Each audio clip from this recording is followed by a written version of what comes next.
Hello friends, welcome to my channel. இன்றைக்கி நாம் ரொம்ப சூப்பரான ஒரு டேஸ்ட்டில் பாய் வீட்டு ஸ்டைலில் ஒரு குஸ்கா ரெசிபி தாங்க பார்க்க போகிறோம். இது டேஸ்ட்டு வேறு லெவலில் இருக்குங்க. இதுக்கு பெஸ்ட்டு ஒரு காம்பினேஷனான முட்டை மிளகு வறுவல் தான் செய்ய போகிறோம். இந்த ரெண்டு காம்பினேஷன்லையும் மறக்காமல் ட்ரை பண்ணி பாருங்கள். இப்போ நம்ம குஸ்கா செய்ய ஸ்டார்ட் பண்ணிடலாம். இந்த மாதிரி ஒரு குக்கரில் 2 சின்ன குழிக்கரண்டி அளவு எண்ணெய் விட்டுக்கலாம். அது கூட ஒரு குழிக்கரண்டி அளவுக்கு நெய் ஆட் பண்ணிக்கோங்க. நெய் மறக்காமல் சேர்த்துக்கோங்க. இப்போ இது நல்லா சூடானதுக்கப்புறம் ஒரு பிரிஞ்சி இலை, ஒரு சின்ன துண்டு பட்டை, 2 கிராம்பு, 2 ஏலக்காய், சின்ன துண்டு கல்பாசி ஆட் பண்ணிக்கலாம். இது எல்லாத்தையும் நல்லா ஒன்றோட ஒன்று மிக்ஸ் பண்ணி விட்டுருங்க.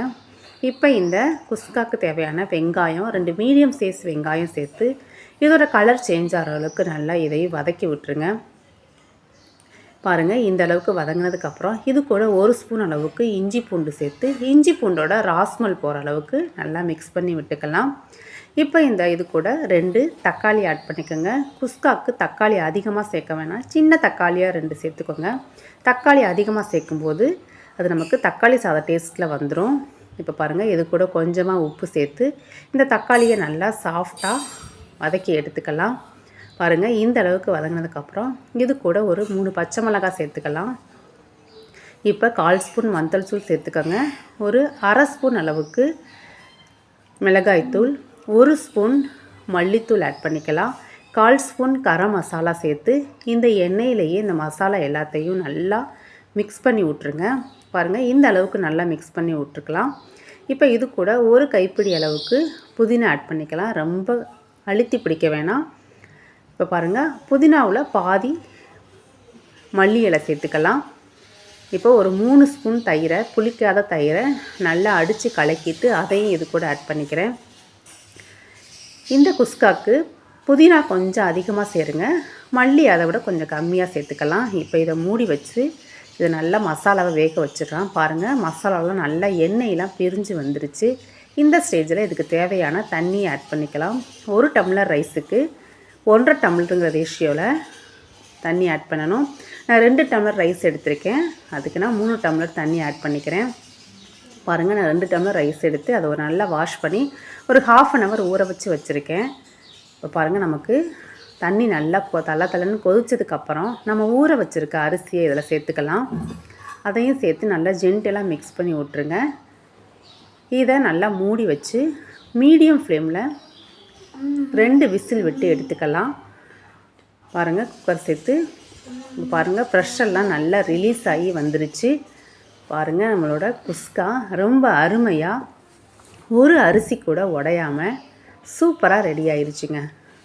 இதே மெத்தடை ஃபாலோ பண்ணி கண்டிப்பாக நீங்களும் ட்ரை பண்ணி பாருங்கள். எப்படி வந்திருக்கு பாருங்கள், நல்லா பார்க்கவே எம்மியாக இருக்குது. இது ஒரு சைடு இருக்கட்டும். இப்போ நம்மளோட முட்டை வறுவல் செய்ய ஆரம்பிச்சிடலாம். இந்த மாதிரி ஒரு கடாயில் 1 ஸ்பூன் அளவுக்கு எண்ணெய் விட்டுக்கலாம். இது கூட 1/4 ஸ்பூன் மிளகாய்த்தூள் சேர்த்துக்கோங்க. 1/4 ஸ்பூன் மிளகுத்தூள் சேர்த்து நல்லா இந்த அளவுக்கு மிக்ஸ் பண்ணி விட்டுருங்க. அடுப்பை லோ ஃப்ளேமில் வச்சுருங்க. கொஞ்சமாக உப்பு ஆட் பண்ணிக்கலாம். ஒரு 4 முட்டையை நல்லா வேக வச்சு இந்த மாதிரி நான் 2 கட் பண்ணி வச்சுருக்கேன்.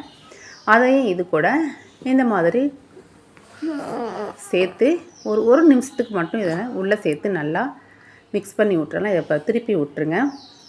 ஏன்னா நம்ம ரொம்ப நேரம் முட்டையை சேர்த்தோன்னா முட்டை நமக்கு ஒரு மாதிரி லப்பர் மாதிரி ஆயிரும். அதனால் ரொம்ப நேரம் சேர்க்க வேணாம், ஒரு 1 to 2 செகண்ட்ஸில் போதும். இப்போ இதை வெளியில் எடுத்துடலாம்.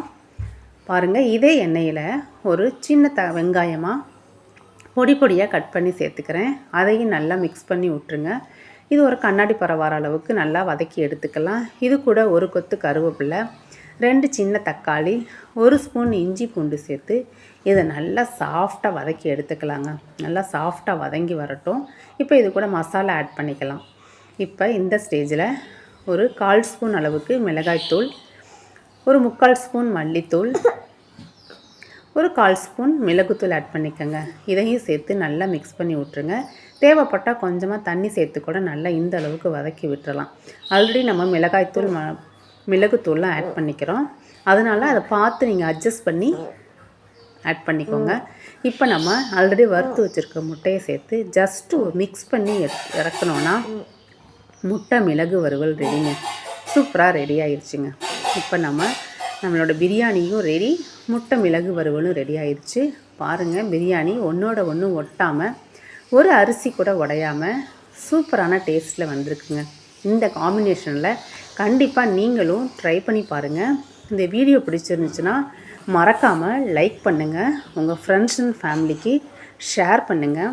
இந்த மாதிரி மோர் ரெசிபீஸுக்கு நம்ம சேனலை சப்ஸ்கிரைப் பண்ணிடுங்க ஃப்ரெண்ட்ஸ். தேங்க்ஸ் ஃபார் வாட்சிங்.